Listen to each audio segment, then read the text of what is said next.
What is up, guys? Welcome to my review of F1, the newest sports drama film brought to us by Apple Productions. And this is brought to you by a lot of the same creative crew that got us Top Gun Maverick that was a huge success a couple of years ago. And F1 is about a retired racer who gets pulled back into Formula One racing by a friend to lead his Formula One team, but starts to butt heads with the new hotshot rookie who becomes not only his teammate, but his main rival. Now, on its surface, this was not a movie that was ever really on my radar. Of course, I was going to check it out, but I didn't really have a lot of excitement for it because I'm not really into racing. To be honest, I'm not a sports guy whatsoever. But I do love a really good sports movie. So the more that I heard about this, the people involved with it, especially tied to Top Gun Maverick, saw the first trailer, this thing really started to be one of the movies that I anticipated the most for summer 2025. Got invited to a press screening out in Atlanta, which I usually do not partake in because it's such a far drive for such little benefit, but this was going to be well over a week or so before the actual public screenings, and I got a chance to hang out with my buddy Woody Bowen, who has done a lot of the graphic design for this channel. And he's somebody I figured would enjoy this because he's been pressuring me to watch Days of Thunder for like 3 or 4 years now.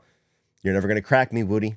Actually, you are. I'm probably going to watch it this weekend. But yeah, we got to hang out for a while. Got to check out this brand new film. And I got to be honest with you. F1 might be the best purely entertaining film that I have seen so far in the year of 2025. And I think it's going to be a huge hit this summer. Starting off with the positives of F1, as I said, one of the things that intrigued me the most about this film was seeing that most, if not all, of the creative team from Top Gun Maverick was coming over to do this movie, and I highly enjoyed Top Gun Maverick. One of the things that I saw said most often about Top Gun Maverick that people really enjoyed about it was that it was just a good old-fashioned entertainment vehicle. It wasn't really bogged down with any kind of social commentary, any kind of politics. It really wasn't trying to say anything overly grand. It was just trying to give you a damn entertaining thrill ride and just have it heightened by the level of excellence of the filmmaking. And that is exactly the same thing that I would say about F1. This is a tried and true, somewhat cliche sports drama film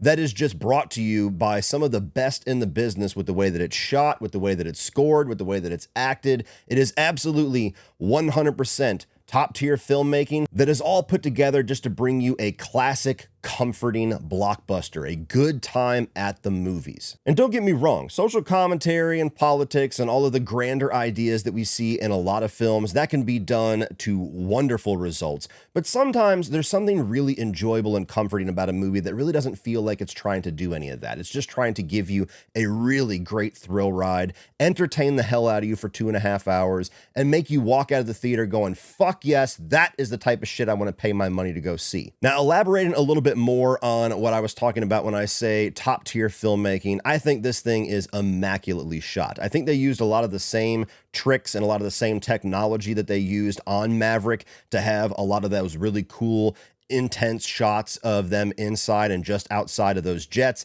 They basically bring all that over and just attach them to race cars.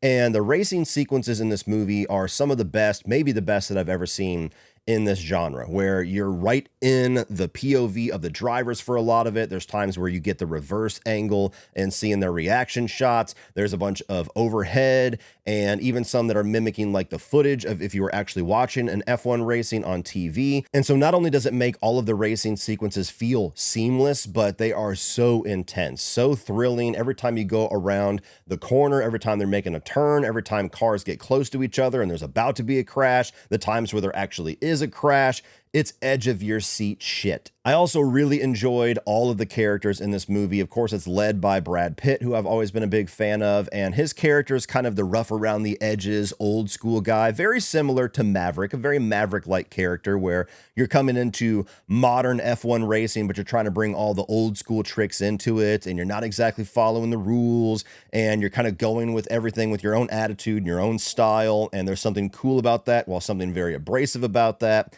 And there's just an inherent charm and charisma that Brad Pitt brings to most of his characters that fits this character very well.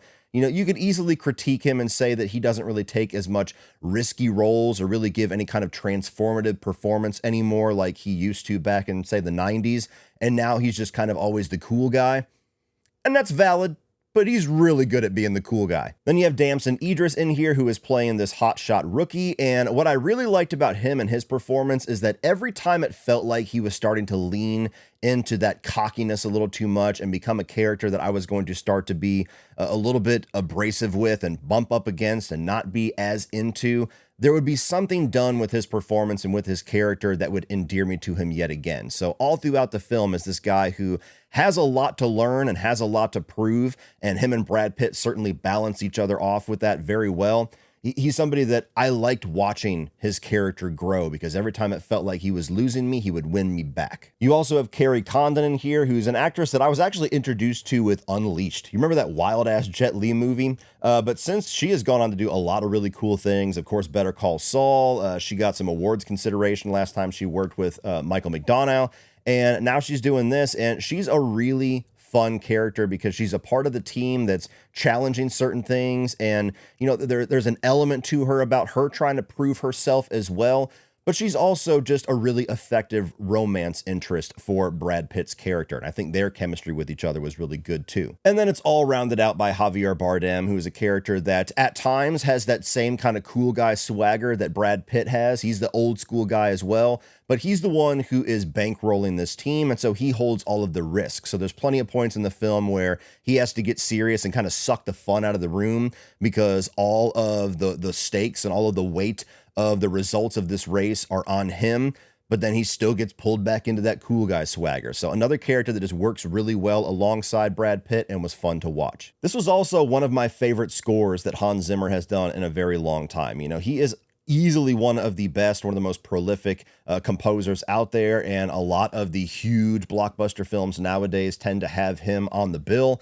But there's something about Hans Zimmer's writing where he always kind of has this signature beat to it, where even if you don't see his name in the credits, you can pick it out if you're a movie fan. And there was an element of that here, but then he takes his score in some very unique directions that feel very unique to this movie, fit the style and the frenetic energy of F1 very well, but it's a very unique kind of score for Hans Zimmer. So as a movie nerd, where I don't tend to nerd out about scores, this is one where I was like, damn, I would listen to that shit while I was editing. Something I really appreciated about this film that is a very thin tightrope to walk, and inevitably there's going to be some people that would not agree with me that it walks it well. This is a film that absolutely embraces the cliches of a sports drama and an underdog story. There's a lot of elements to this film that are familiar, that we've seen in other films, certain things you can see coming. You know, it's not the type of film that's trying to reinvent the genre in any way. But I feel like what F1 does so well is that it knows just the right amount of cliches to embrace and just the right amount of times to surprise you with the fact that it's not going to go in a cliche direction. You have a lot of the tried and true character elements, like the cocky old school guy going up against the cocky young guy and them having that battle of wills and who's actually right and who's wrong. You have a lot of the cliches in there about the people that don't really want to follow the rules and how that affects his team, and him trying to put his own glory aside for the good of everybody else. Of course, the underdog side of whoever feels like the least likely to win, you want them to be the most likely to win by the end of it. And even the romance angle is very kind of cliche to a certain degree, but it's done well. But every single time in this film, and I'm not going to give any specificity, any time in this film that it felt like we're heading in a direction that it feels cliche in a way that I don't like, they would go 80% of the way there, and then they would take a hard left turn and surprise me with not fully committing to that direction and going in a little bit of a different way with its characters. And so every single time that the film felt like, oh, you're about to lose me, they would win me back. And so all throughout the film, I totally enjoyed the way that they went about their storytelling. There was something nostalgic and comforting about how familiar the movie was, and yet there was just enough surprises to really put a smile on my face. And the last thing that I'll say is that this is a movie that I think rides the balance really well of telling a really good, isolated story that could survive perfectly fine as a one and done, but has so much meat on the bones left with the concept, with the F1 brand, as well as how much story there could be left to tell with these characters, that if it succeeds enough and we get a sequel down the road, I would be totally game for that too. You know, there's plenty of times where you see a movie and you're like, please don't make a sequel that exists perfectly fine. Don't ruin it. And then there's others where you're like, you know, if this is the only F1 film, hell yeah, that was a damn good movie and I enjoyed the hell out of it. But if you want to bring me back in a couple of years, I'll be there, baby. Now, moving on to the negatives, I gotta be honest, there really wasn't anything that stood out as something that truly hurt my experience with this film, but there's of course things that I can acknowledge will probably be an issue for some people, and it's really just going to depend on what your expectations and your taste is. And one of them that I've already acknowledged is that this is a movie that does lean into the cliches and a lot of the traditional storytelling of a sports drama. There's a lot of beats in the plot of this film that are going to be similar or reminiscent to a number of other movies that we've all been watching for years. And sometimes that's an issue for me. It really just depends on the movie, what my expectations were, and what the level of execution is with how well they utilize those cliches. There's times where I walk out of a film saying, I feel like I've seen this film before, and there was just nothing here that affected me. I didn't get any kind of an emotional reaction out of me because I've seen it done better before. I'm just going to go watch that movie. I think F1 is done at a level of excellence where even if you are a sports drama fanatic and you know all the different stories like the back of your hand, there's still going to be something enjoyable about the way that they utilize those cliches to tell their own story. But other people inevitably will probably walk out of this film and say, really doesn't do anything new. This is not reinventing the genre whatsoever, and that's what I wanted. And that's totally fair. That's totally fair, and I will understand if that affects your experience. It just didn't really affect mine. I had a really good time with it. The only other thing that I will acknowledge here, which I really don't think is going to be an issue when I rewatch it, so I hesitate even calling it a negative on the film, but it was something that I started to have a very mild frustration with while watching the film for the first time.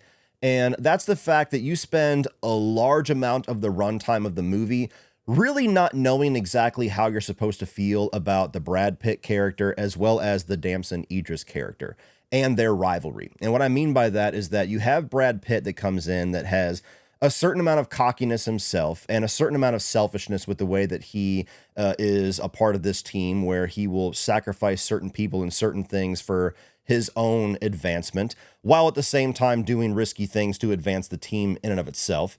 And then you have Damson Idris, who is the young hotshot rookie that wants all the glory and wants all the spotlight and is very much antagonistic towards Brad Pitt's attempt to steal any of that spotlight. And there's plenty of points in the film where you don't really know exactly whether you like them or dislike them with the way that they're going about certain things. And so you constantly find yourself with a little bit of a battle and a quandary of like, do I really like the Brad Pitt character for taking these wild risks and doing things that are kind of rough around the edges to close the gap of his team and get them out of last place? Or is he putting a lot of people at risk and deserves all the criticism? And the same way with Damson Idris's character. Like, do I like his character for being so much of a team player and really not liking how risky Brad Pitt is? Or do I feel like he's being emotional and kind of bratty because he just wants to be in the spotlight? Like, you spend a good amount of the film not really knowing where you stand as an audience member with these characters. Eventually you do get there, so I do think that it was intended to kind of go on that journey, but there was a level of frustration I had where I'm like, man, I don't know who I'm supposed to be rooting for here, and that's weird. By the end of it, though, I really do feel like I enjoyed that ride, even with that little bit of frustration. Having them both kind of make each other better drivers and having their strengths and their flaws kind of balance out by the end, I enjoyed that overall. So, like I said, I hesitate to call it a negative. I'm just going to acknowledge it. It was a part of my experience. Overall, guys, what I will say is that F1 is the latest movie to really just go for that old school, comforting, entertaining blockbuster feel. And I think they absolutely deliver that. Most of the people that walk into this film are going to walk out very happy and entertained with what they just saw. And I think this is going to be most people's favorite film of the summer, maybe even one of their favorite films of the year, because every other film I've seen so far this summer has slightly disappointed me, where this one delivered exactly the type of experience that I want to go to the movies for between June and August. Well, that's it for this one, guys. If you enjoyed that, click over here for all of my 2025 new release reviews. I'm also going to put my early review of Jurassic World Rebirth up here for you to check out, which comes out next week, I believe. So like, share, hit that subscribe button so you don't miss everything in the future. And as always, remember, opinions are like assholes, but that doesn't mean you have to be.